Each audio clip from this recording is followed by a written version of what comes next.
Hello, in this video I'll show you what could be one of the causes if you have a problem with the seatbelt pretensioners on your Mercedes E-Class W211. One of the causes could be a blown fuse, so here in the video we'll show you the location of the fuse for the seatbelt pretensioners. Before I show you the location of the fuses, first I'll show you how to test the fuses, if they're good or bad. I'll show you how to test the fuses using a multimeter and a test light. First, I'll show you how to test the fuses with the test light. For this purpose, we need to turn the ignition on. This is the test light that I'm using. We need to attach the cable of the test light to battery negative or somewhere on chassis ground. Then we're going to start testing the fuses with the test light. On the fuses there is two pins, so you can see them right there before the 30 and after the 30. There is two pins where we touch them with the test light, and if both pins light up, that means the fuse is good. If only one pin lights up, that means the fuse is bad. Sometimes none of the pins light up, that means that there is no power going to that fuse. Next, I'll show you how to test the fuses with a multimeter. This is what the fuse looks like. You can see that contact in the middle that is connecting to the two pins. This is the contact that shows if the fuse is good or bad. If the contact is burnt, that means the fuse is bad. If it's if it's connected, that means it's good.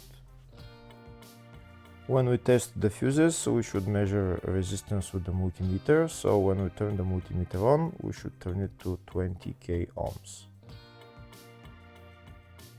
When measuring the fuses, the resistance should be very close to zero. We'll start now testing each fuse. First, we'll touch both cables together of the multimeter just to see if it measures resistance. You can see there is no resistance in the cables, but it measures 0 ohms. Now we'll start measuring the first fuse, and we'll see what will show. It's showing 0 ohms, so that means this fuse is good.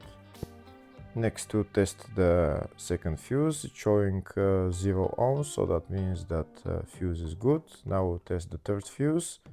Third fuse is also showing 0 ohms, so that means that fuse is also good.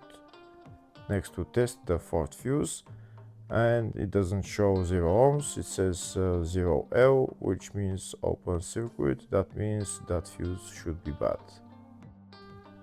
Now we'll see what the condition of the fuse is visually.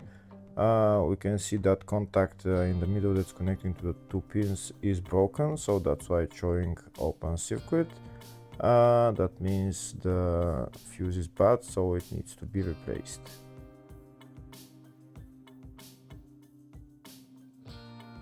Next, I'll show you the location of all the main fuse boxes on this Mercedes E-Class W211.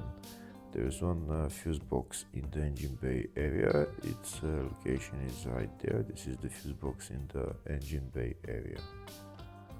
You need to open this plastic cover, and then the fuse box is underneath.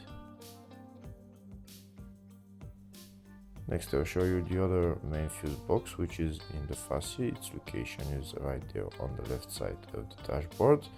There is also another small fuse box in the footwell underneath the carpet. The other main fuse box is in the load area, just behind this panel. I need to pull this out, and this is the other main fuse box. There is also another small fuse box in the spare wheel well. Next, I'll show you the diagrams of all the fuse boxes on this Mercedes E-Class W211. There's one fuse box in the engine bay, in the fascia, in the load area, in the spare wheel well, and at the footwell under the carpet. Next, I will show you the location of the fuse for the seatbelt pretensioners on this Mercedes E-Class W211. There is only one fuse, and it's located in the engine bay fuse box, and the fuse is right there, F48. Hopefully the video was helpful. Please like and comment on the video and subscribe to the channel. Thank you.